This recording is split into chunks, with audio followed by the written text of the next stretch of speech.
Yung team po nila ngayon dito, yung mga ano, parang mga yung Hong Kong,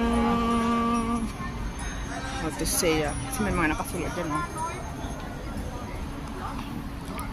Kumbaga parang mga tourist hotspot or whatsoever, I don't know.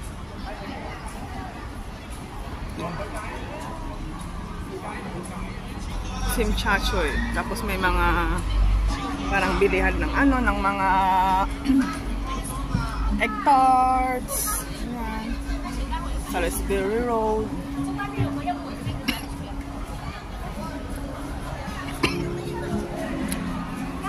Yung mga old sites, kumbaga non old, ano siya.